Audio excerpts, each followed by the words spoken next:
All right. Welcome to our third episode on our mini series here on Life Church School for the Parenting Together podcast. I'm with David Bost, Harold Forbes, and Ruth Pingle.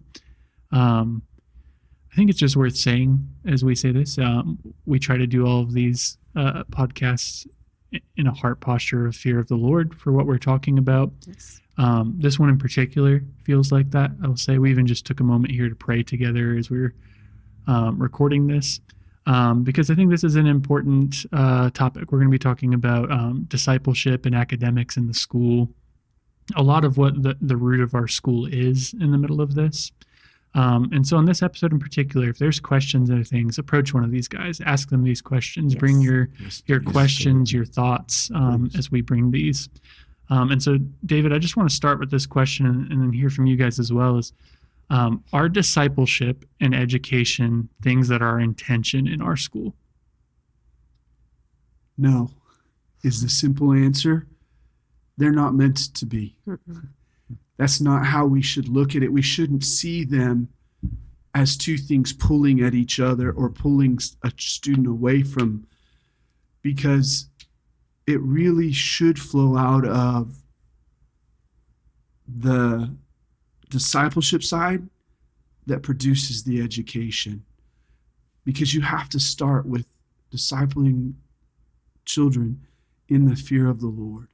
Yeah, That's right. Then you produce wisdom, understanding, but those things have to start out of coming to know Him and fearing Him. And when our kids are true disciples, fearing the Lord, education, learning comes out of that naturally. Mm-hmm. They become learners who love to learn because they love the Lord and they fear Him and they know Him. And so to me, there's not a tension there. We can create tension when our goals are different. Mhm. Right. And when our hearts and minds are in the wrong place for our kids or for the way we think it should be. But these two actually flow hand in hand, and one comes right up underneath the other and Yeah. helps support it. Mhm. Yeah, That's right. I agree. yeah. Go ahead. I think you're right, David. And the difficulty is that sometimes they are in tension in our thinking. We think that we have these two halves that somehow have to be held in tension to make a whole. We have discipleship. We want to be Christians. We want to raise our kids to be Christians, Yeah. to be disciples, but then they have to learn. We have to have academics so that they can go to Mhm. college and have career and all like Mhm. that. But we're missing the totality of Christian life, of kingdom living, which you mentioned, is that this is not just a Sunday school verse or intended to be something, that we think about in relation to Bible class, is that the fear of the Lord is the beginning of wisdom, knowledge, understanding. Proverbs 1:7, 9:10, Psalms 1:11-10. You mentioned, as we were talking earlier, Ecclesiastes 12:13. Don't give it away. This is, which will come back around later. And it'll be completely new. But the fear of the Lord, knowing God, is where, because He's the author of everything, Yeah. but certainly of all Yeah. wisdom, knowledge. He's the one who understands everything. So to develop a relationship with Him, it only makes even, I sort of hesitate to say good sense, but it only makes good sense. Even it's logical to say that when we know the one who originated everything, we have a much better shot at learning about everything and Mhm. much more motivation because we know Him, we love Him, and we enter into a life with Him that draws us to want to know more. We want to know Yeah. about Him more. We want to know about other things Yeah. more. Making disciples is the call of the church, not making scholars. Hmm. And Very good. discipleship, by definition, certainly involves learning. It's a learner is what a Yeah. disciple Yeah. is, which has to do with education. But discipleship is the training of the whole person rather than simply teaching and measuring, teaching and testing, retention That's of right. information. And that's what Mhm. we usually mean by education when we think of it that way, Yeah. because that's what we're used to in our history, Right. personally and societally, for the last many decades, is presenting information, teaching it, testing it. And I can't tell you how much stuff 50 and 60 plus years ago that I learned and tested well on. Yeah.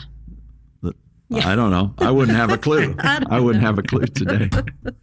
But discipleship actually prepares the way for academic education to be placed in 100%. service.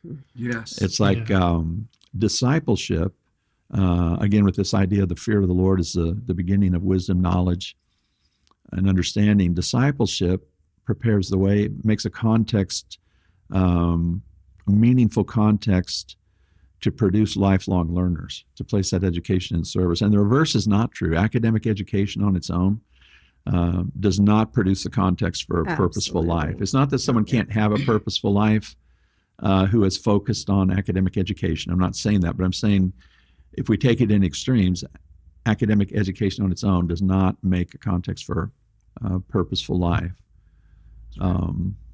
Yeah, I could say a lot more about that, but I'll probably stop right That there. is about what I was going to say, just like that, Harold. No, but your last point there about education doesn't necessarily breed discipleship, but discipleship will breed a learner. That's right. I think those things are really important. That's why we're not emphasizing the education. Be educated, be educated, be educated. We're emphasizing be a disciple of Jesus. Love the Lord. That's right. Start with the fear of God. Because when we run into issues with students in the school, not being good learners, not doing well in school, the issue is not, well, we need them to try harder. Well, we need to make sure that they get their homework done. We're going to have to put, and that's all that secular education has. They don't have the benefit of being able to dig into the heart of the matter and try and draw the child closer spiritually to a place where they're going to be able to be changed.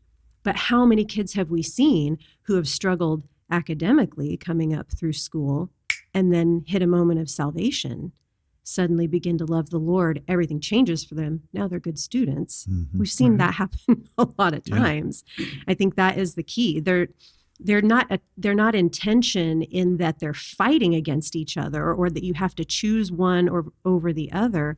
They're like two plants, in the garden that are both growing at the same time. But the academic is never going to produce the discipleship. However, that discipleship, I don't know that my metaphor is kind of failing me there, but that discipleship plant does affect the academic one. So That's the same as a general parenting principle. It's like, when do you see your kids acting better at home? When they're loving the Lord and being disciples, or when they're not. It doesn't mean that every child that's not being a disciple is being a terrible child, but you're the comparison of the two. It's like someone who's truly being a disciple is going to be a good child, going to be an obedient child at home. Yeah. Just by nature, by definition. Well, I was a good student, but I remember the moment that I realized if I don't do this homework assignment, I'm actually disrespecting my teacher, which then by association is disrespecting God, which means I'm in rebellion against God if I don't do my best on this homework assignment. I should probably do my best on the homework assignment. That's really good. Yeah. I'll give you a different kind of example, but I think it fits. Sometimes in the school over the last few years, we've had the opportunity and the privilege to help some kids that have had a lot of trauma in their life. And one of the things I've learned is that kids with trauma often hit academic walls. Yes. But when their relationship with God changes and grows, that academic wall comes down and they learn in a way that they couldn't learn as well before. As God heals them. And God, because God touches them and something in them heals and they can move forward in learning, but learning itself didn't produce that. It took God producing that in them, and then they excelled at the learning that they struggled with before. That's very good. So you can see that principle at work that you're talking Very about good. in the school, even now with kids. Can I make one more comment on this? The contrast between institutionalization and organic approach to anything, school, church, home, corporate life. Institutionalization always provides more metrics, for measuring, outcomes. You can state more goals, measure against it harder. Organic life is harder because you don't have the metrics. Yeah. And so if you just think about it, it's like, well, is it easier to say, let's disciple our children all together as a community of faith? That's our goal, is to produce disciples. Amen. Mm-hmm. Those who love they love the Lord their God with all their heart, soul, mind, and strength, and love their neighbors as themselves. Mm-hmm. Yes. How are we going to do that? By coming together and using every means at our disposal. Mm-hmm. That's pretty vague. And on a day-to-day basis, it's harder to do that than just to say, okay, let's just write it all down. Not that we don't have written down rules, regulations, et cetera, for order. But you don't have the same metrics. You don't have the same ability to measure and to test as to say, we want to achieve 80% A's and B's. And so we're going to do this, and we're going to measure, and then check it off. We measured it, we did it, we move on. And there certainly can be value in approaching that, all of the above with the right heart. But let's just acknowledge that what we're proposing, what the Bible proposes to us, Israel had the metrics. They had all of the hard rules to follow and everything, but it did not work. It turned out that was a very hard life to live, and to live in grace with a bit of mess and a bit of, with love at the root of it, love and grace and faith, believing that God is able to work it all together for good. That's harder, but that's what produces what God's after in the end. Excellent. Yep.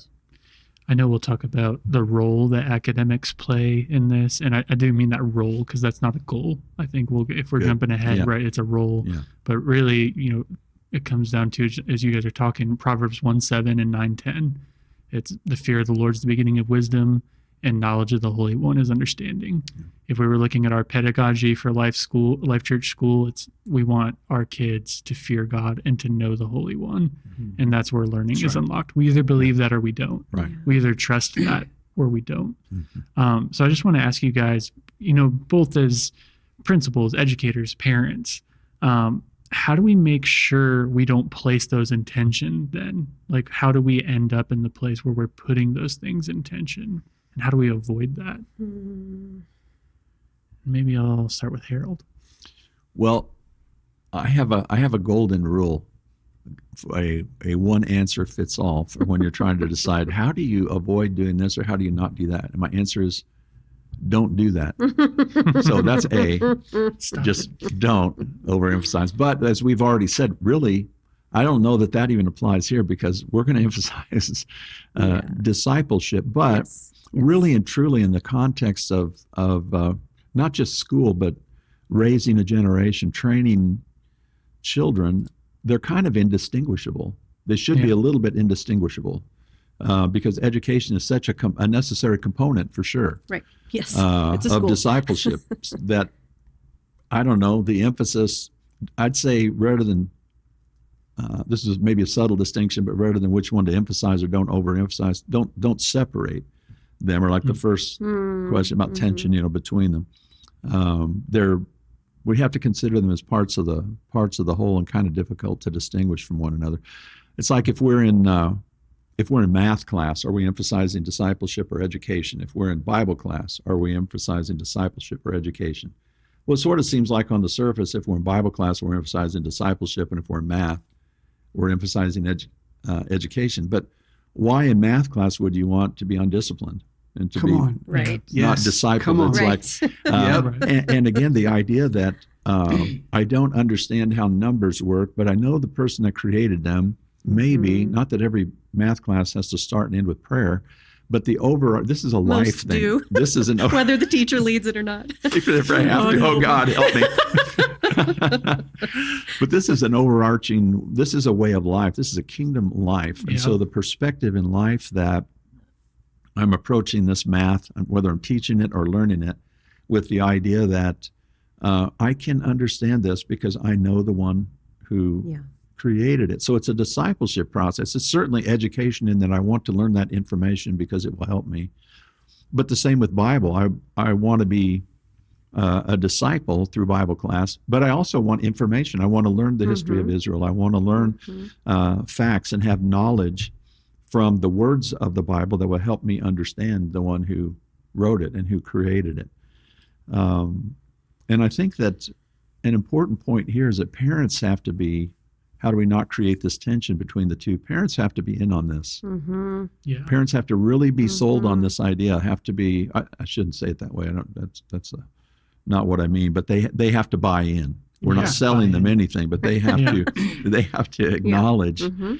and really believe, really understand this is not nudge, nudge, wink, wink. We know we're going to have a lesser than education, so we just No. say it's worth it. It's worth it to have Mm-mm.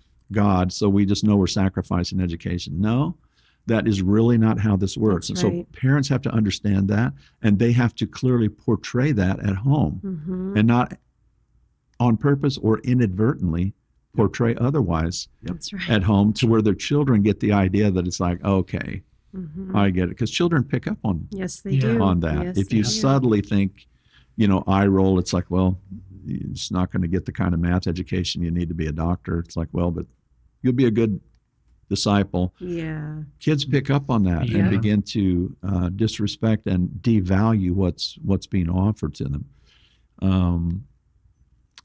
Parents have to commit to the idea that we're in a process of raising the next generation to live excellent lives, fully submitted to the Lord first and foremost, and that results in the best ability to apprehend academic knowledge and understanding. The idea that true learning happens in God's presence, this is really important, I think, that the idea that when we say that real learning begins and the fear of the Lord begins in the Yes. presence of God, that doesn't Yes. mean that we stay in chapel all day, that we have Right.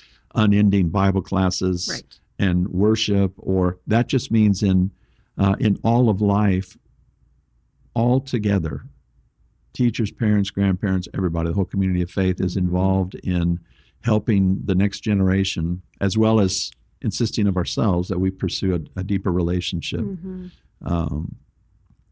with God that gives us access to Him and Him access to us Very Yeah. good. all day, every day, everywhere. Very Yeah. good. Amen. I think too, on the parent side of things, like to take your example of math class, if my child comes home and is struggling with math, struggling with whatever, like maybe a bad attitude because the teacher this or that, or because I'm never going to be able to understand this, or because, whatever, that actually, rather than giving me an opportunity to teach them the math, which I would do, yes, but also I'm not going to bypass the heart issue That's right. that I'm noticing. That's right. I'm going to deal with that heart issue first Right. as a parent. But that happened, that was opened up and exposed because of the academic process. Yep. So that academic process, then it's not just, well, let me teach you how to do it. Great. Move on with your life. It's why didn't you maybe ask your teacher about this in class? What's the root behind that you wouldn't speak That's to them really about good. it? Or why are you now you're so angry that you can't understand, or you say you hate this so much, like why now I'm part of the process. And I think that also goes for the teachers that we have in the school too, that the teachers understand the first priority actually is discipleship. That's right. And so if I'm teaching a math class and it's a bunch of bad attitudes, then the first thing I need to do is not push through the class or take them all to McDonald's and buy them a soda because we just can't handle it today. Or, sometimes you do that, I guess. But Sorry. I mean, I loved when your brother was in school and we got to go have Starbucks in my math class. But if I'm facing a math class and all of these students were having bad attitudes about this, I'm not going to quit. I'm going to deal with the bad attitudes because Yes. primarily I know what I'm there for is discipleship. That's right. And it's harder than teaching. Yes. That is right. If we teach and we just hope that there's disciples in the room, like that makes your job so much easier when Yeah. you just walk in and it's like, I love, leading worship for leadership conferences because like, yay, everybody there loves the Lord already and has like strong faith. And so they come in and they're ready to worship. It's easy. That's really fun. It's like, I think sometimes that's maybe what we want as teachers or as parents. We want like, can you just be okay? Like, and just receive the things that I'm teaching you and let's just move on. But discipleship is the really, really hard work of raising children. And the lovely thing about the school is that it doesn't leave you on your own then to do it with your kids, but it puts your children in a place where other people now are invested in your child's life and in their discipleship. And so you're not alone to be doing it. I want to I've heard you talk about this. I at least want to throw it out for your perspective. Sure. That's the side of my child is struggling, attitudes revealed, not great at academics or struggling with a topic. Sure. We have a lot of bright students as well who maybe it feels like the bar is too low for them. Is it as simple as, oh, we need to raise the academic rigor, or, oh, we just need to bump you up a grade? Like, I've heard you talk about this, and I think your perspective is valuable in this. I wanted to hear you say this. Well, so this is what I say to my own kids, or I've said this in some other situations where, maybe a kid is really gifted and so worried that they're going to be bored and maybe act out in class, or need to be bumped up a grade because they're not being challenged enough and we want them to be academically excellent. And I just think, don't we also want them to be excellent at like loving their brother? Don't we also want them to be excellent at being obedient when mom says take out the trash? Don't we also want them to be kind and not to think of themselves first in all things? Don't we also want them to tell the truth and not lie all the time? Most of the time, a child who is like really excelling academically because he's a child and a human being wearing flesh has some other character deficiency that they could be working on. So maybe they're a really great reader and they should be bumped up to a higher read, maybe. Or maybe like one of my language arts teachers said for us is build your patience by waiting and staying on track as the slow person reads out loud. And don't go ahead and laugh at what's happening 2 paragraphs down the page and making everybody else feel left out because you got there first. Why don't you exercise the fruit of the Spirit, that's patience, and wait with them and stay with them like that? I think they're like, lying is a big one. Like a lot of kids lie. And there are always things that you can work on that are outside of academics because we're in a church school where we're not just concerned about the academics. Right. That's good. David, your thoughts on this conversation here? I love it actually, because one of the things you find is you have that 1 or 2 kids that excel in all the classes. Okay. But usually they excel in a couple of classes, and then there are classes that are not their favorite or not as easy. And you can help them work in that one as well. Because maybe they're excelling in math and they're just flying, but over here in language, they're hating every minute of writing. Yeah. And they need some help, both with the character side of that, because the attitude comes out, but also the practical. So you may steal a little time over here and say, okay, why don't you work on this?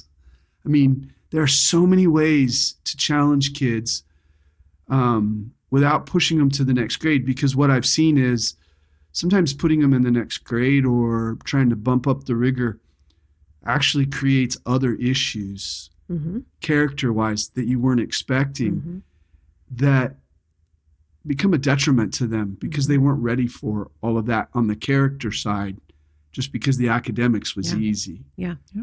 And so I think Ruth's right. I think there are so many other places to challenge our kids right now. I think one of the things we did in the school this year is I had a student that was really good and finished early, wanted to go on to the next thing. I didn't let him go on to the next thing. For the first several weeks when he finished his math, he came and served other kids. Yeah. Awesome. Yeah. And I watched his heart change about serving in general, because he found all of a sudden, I I am good at this, and I'm actually good at helping Yeah, so good. somebody else So do good. it.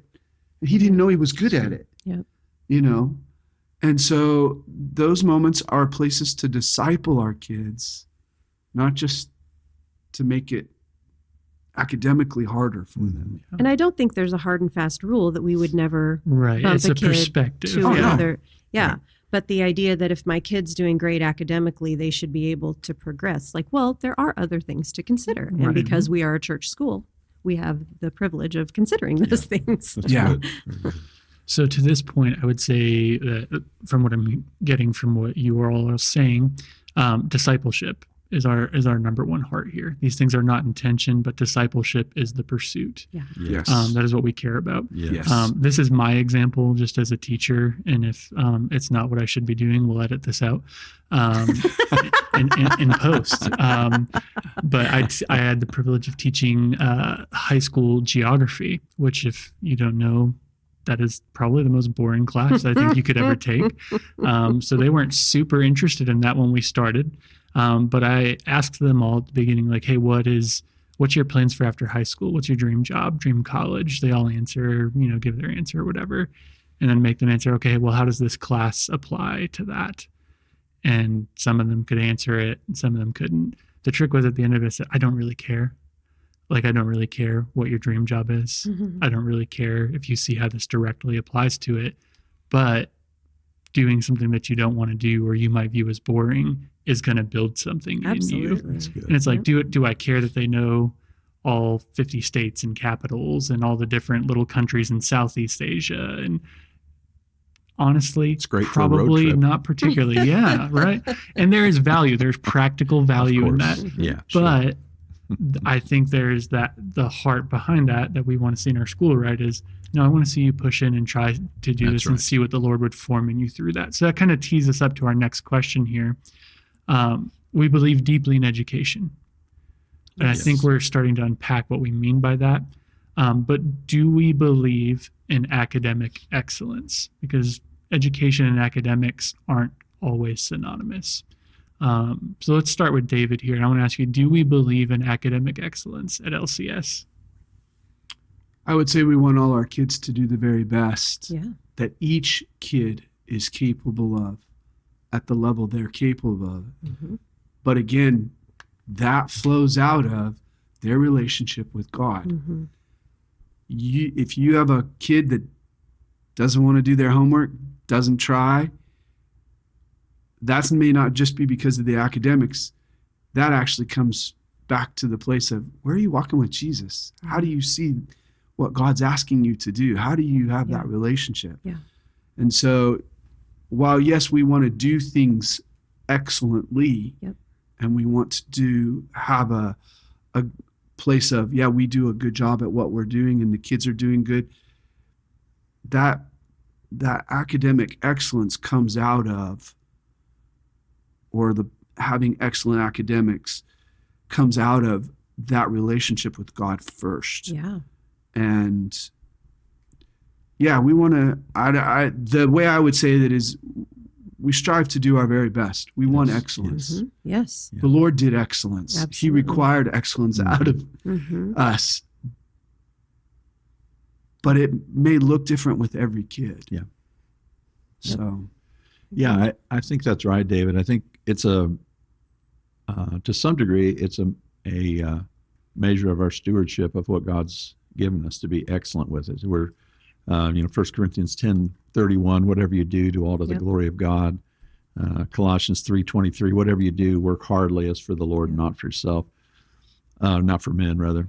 Daniel was exalted above his peers because he had a spirit of excellence about him. There's something about excellence and doing our best that is just good stewardship of what God has given us, and that's in everything, just across the board. Mm-hmm. So to not aggressively pursue, let's say, intellectual development, would be failing to train our children to do their best in every area. Very and I good. think you make the point. Again, the whole metric thing. It's difficult to have metrics for each individual person, just like it's hard to write enough laws all of the laws Israel had, it wasn't enough to make everybody Yeah. perfect. But God has he has the ability to individualize a program for everybody. He has perfect understanding, and he knows exactly how to make it work and what everyone is capable of and how to challenge them up to that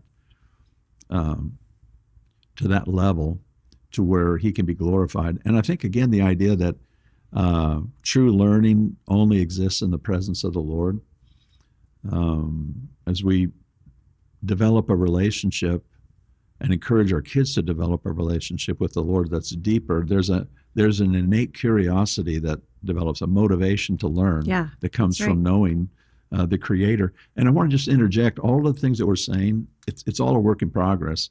There's no insistence of ourselves or anyone else of perfection, of children, of parents, of ourselves, of teachers, of perfection. It's a process that we're all working towards together. But I think there's we should begin to expect and help develop in our kids that curiosity. Is like, well, ask God. It's like, well, think about, why would God do that, or why how did this work? And God will help you understand that. I think that's not being overly religious or spiritual to put things in that framework for kids. Here's something to ponder. Is the achievement of academic excellence more dependent on the teacher or the student? When it comes right down to it. Because I think, for the most part, I think sometimes we tend to assume that really is dependent on the curriculum that we have here and on the teachers. And maybe when grade cards come out, it gets a little more focused on the student. I don't know how that works. Both are involved, to be sure, but motivated learners are going to achieve academic excellence, just like what you were saying. Some kids are better at doing this than that. Everybody is better at doing this or doing that, or learning this, learning that. But where students aren't interested, aren't motivated, what they're not interested in, they won't learn. My son Evan, a little bit of a special case, but we've always noticed, in terms of trying to encourage him to develop in intellectual pursuits and academic pursuits, something that he was interested in, he could learn it. Right. Something that he had no interest in, it didn't matter how much you broke it down. He didn't care. He wasn't going to learn it. And I think something that we can do, an important biblical principle here, is to train up children in the way that they should go. And when they're old, they won't depart from it. That was, as a good, I won't say what denomination, but as a good denominational boy when I was growing up, that just meant keep preaching the gospel. And when they're older, they'll be hellions when they're younger, but they'll be saved. They'll be saved when they get older. But it's not just talking about salvation. That's talking about life. Train them up in the way they ought to go. Which way should they go? Yeah. And I think that to help kids recognize what are your gifts and callings, what are your interests and desires? What are you interested in? What would you like to do? What are the things that God's put in your heart? Help them recognize that, and then offer opportunities, make opportunities for them to begin to learn and to grow and to develop in these things. And so I just want to say, that is not just a parent and teacher thing. That's grandparents, that's aunts and uncles, that's brothers and sisters, that's friends. Because again, this is a kingdom community. This is a community event called life. And it involves all of us. And but I think that's a key, is to very early on to start recognizing things in kids to help them understand what their interests are, maybe what they should pursue, and help them lean that direction. Give them opportunities to develop in that, and to motivate, the academic excellence. That's good. I would say, to answer the question, do we believe in academic excellence? Yes, we do. And we want the academic excellence that flows out of discipleship. Right. But we are not confused about our main mission with this school. That's right. And our main distinctive is not going to be that we are offering all the best courses with all of the best teachers and all of the latest and greatest in training, and that we are going to have lab after lab and extracurricular after. That's not our mission. Yeah. Our mission is to create disciples. We believe that good disciples and a good discipleship process leads to academic excellence. Should we have the best students in the city? Absolutely, because we have the Spirit of God. And so we know we don't need to get it backwards by working really hard at academics and then hoping that the kids are going to get Jesus by osmosis or something. Sure. We want to work really hard at discipleship Yes. while right. we are training academically. That's right. And we believe that out of that, we should develop the best students. Yeah. That's good.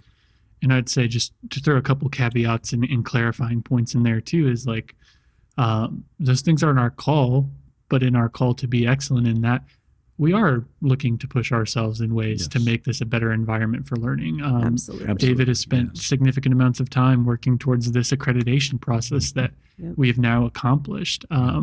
There's those things that we are looking for. Students learning best from things that they find interest in. It's not that we're going to let them skip college That's right. algebra, Right. but we should sow into what we know Mhm. God is doing in That's them.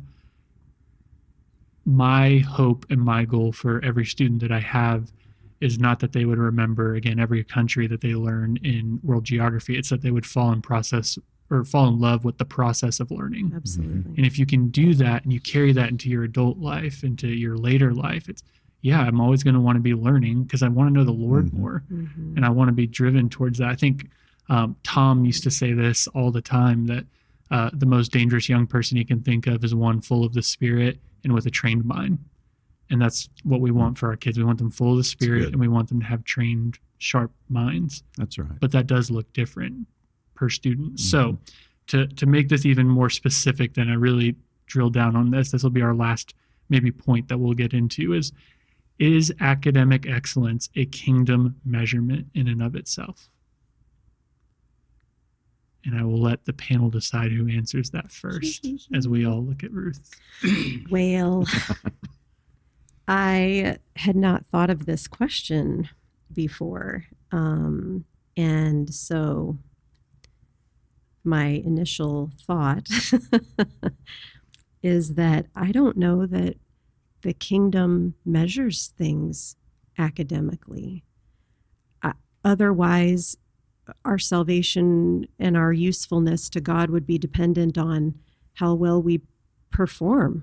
That's right. And, Right. and that's just not thankfully, how God operates.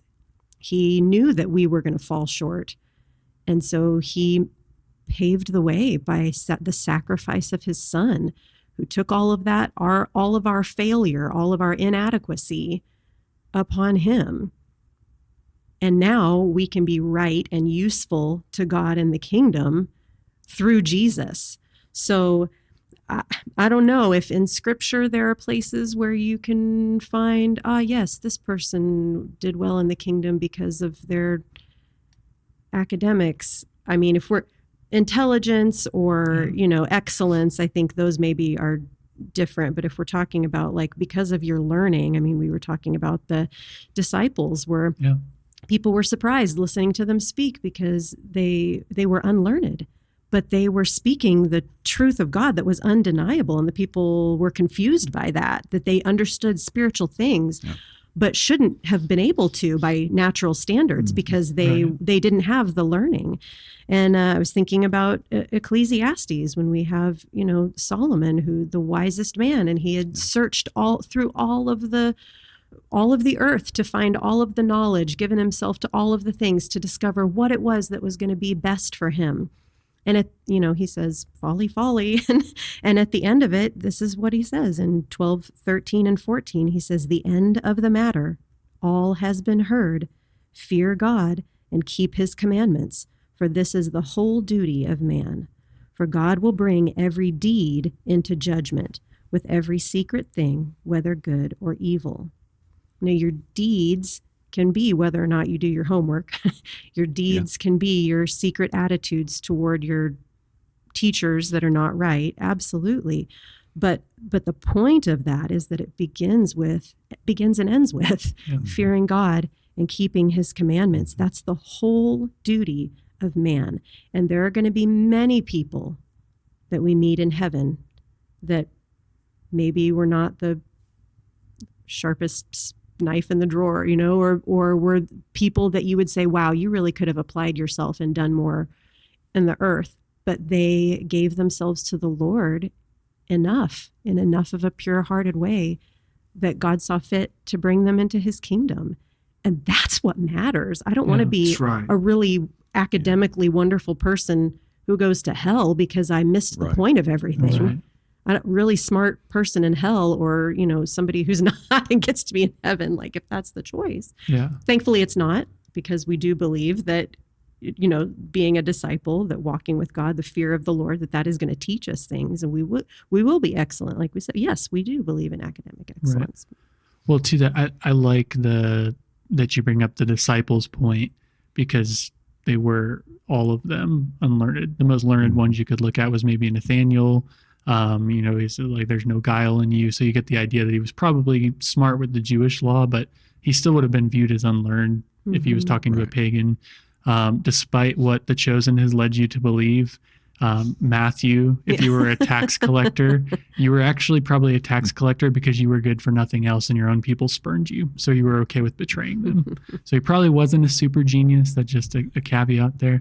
But Harold, can you talk a little bit? You were talking before we got on about Paul, because Paul is very learned. Do you want to talk a little bit about that point and how the Lord was using that even in the midst of it? Yeah, I hadn't really thought that before, but Ruth was making the point just in our pre-conversation that she just made about the disciples, and I thought, that may well be why Paul, who certainly was a learned person who was able then later to refute the Jews who were trying to be smarter than this new religion. But it's probably in the design of God that Paul was not a disciple, an apostle early on, so that there was the others didn't defer just to him and to his knowledge and to his wisdom. Yeah, like, can you imagine that? Yeah. Well, even we see then in Scripture, the measurement of the apostleship wasn't how well can you come and teach this new gospel. It was, were you a witness of the Lord Jesus? Like, did you interact with him? And that is even... For Paul, as learned as an academic as he was, how many times do we see the authority that he based his teaching on was that he had encountered Jesus on the road to Damascus and seen him face to face. That's right. He was tutored by him in the wilderness. Over and over again, statements like, the wisdom of this world, I don't want your salvation to rest on cleverly devised tales, but on demonstration and power. The Lord will use academics. That's why we want people with young people, especially with trained minds. That's right. But that wasn't what qualified Paul. That's right. Did you know Jesus? That's right. In Philippians 3, he lists his CV, and then he says, I counted all his loss as rubbish compared to the knowledge of Christ. Yeah. Very good. If it's all right, I pulled up for just a minute the school's vision statement. Yeah. Is to aid in the discipleship of families. First of all, we're not talking about just discipleship of children in the school. Right. We're talking about discipleship of families. Yeah, that's right. And we do that intentionally because you don't just disciple a child. Usually there are other things that are tied to a child that have to come into what the family is living like. So it's through the discipleship of that. But I like this because the wording says, through structured biblical training of children and youth, using the discipline of the educational process. Yeah. Perfect. Educational or academics excellence, I don't think is a measure in the Bible. But I do think we use the process of how we educate our children to produce disciples. Absolutely. And that discipleship isn't just about the children, it's about the families. Because I'm jumping probably questions a little bit, but the other part of this is, is there something more to the education than just the educational the academics. And there is. Mm-hmm. The goal of the academics is to help us with the discipleship Right. of the family. Yeah. Yeah. The child, yes, because he's who's here 8 hours a day in the school. Mm-hmm. But the attitudes that rise up sometimes are because those attitudes are in the mom and dad. And we got to go back and talk to mom and dad and say, hey, do you see this? This is in your kid. Where do you see this in you? Yeah.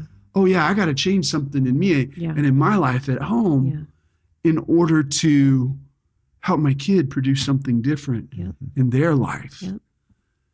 Yeah. And so I don't see the academic excellence as being a kingdom measure, but I do see the educational process and the learning of academics Yes. or learning Very good. as part of how we train them to be good disciples, Very good.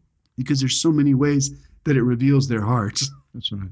Great. and parents' hearts. Yeah, that's right. And what a blessing, not condemnation to the parents over like, we found something in your house that's wrong. No. Yeah, come on. It's Dale. like, hey, we're bearing in the fact that we love one another, bear with one another's burdens. That's right. Here's something that this looks like might be happening. Can we help you Yes. with this? Come on. And then you know Yes, what? Yes. Yes. You can be free in a way that you Yes. didn't plan on, that maybe you Yeah. didn't know you could, that maybe Yep. you were afraid you couldn't be. Yeah. And That's right. your child may have been honestly cursed with what winds up being a generational curse just out of habit and not Mhm. knowing how to get out of it and do different. Mhm. This is how it's a community, and it's a That's kingdom right. life process. That's right.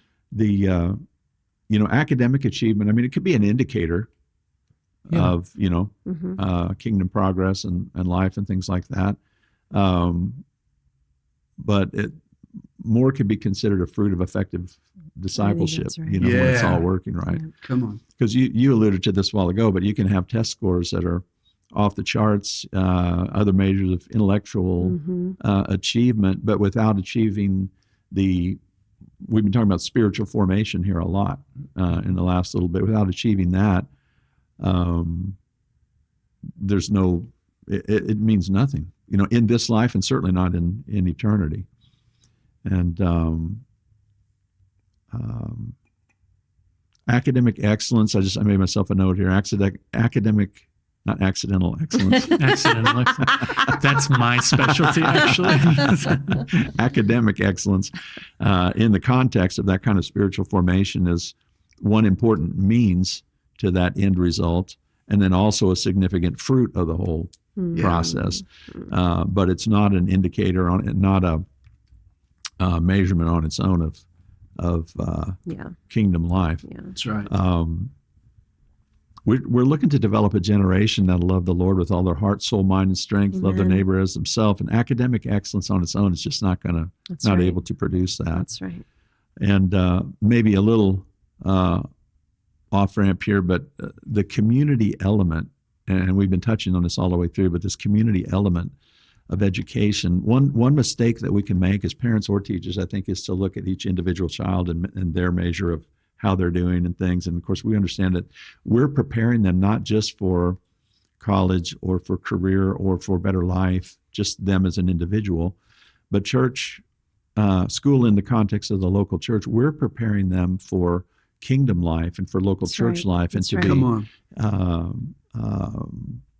Those who are participating in the multi-generational body of Christ in Yeah. the local church. Amen. So to be able both to submit, but also to be able to contribute. Amen. And so that all of us together, like Luke 1:17, one of my favorite scriptures that I apply to the idea of school and education. So all together we're becoming a people prepared for the Lord. Mhm. That's really good. Bruce, any final thoughts here? No, I think we should maybe do everybody always says no and then says the thought that they had. Sorry, Harold.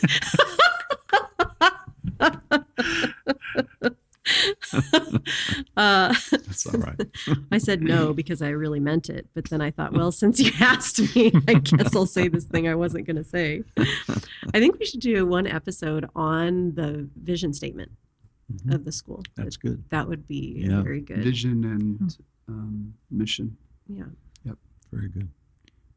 Well, I think if there's like a takeaway to summarize this time, is that we believe that the educational process is more than just about academics. We believe deeply in the heart of discipleship. Yeah. And to echo Harold's point, this hopefully doesn't come across as accusatory in any way.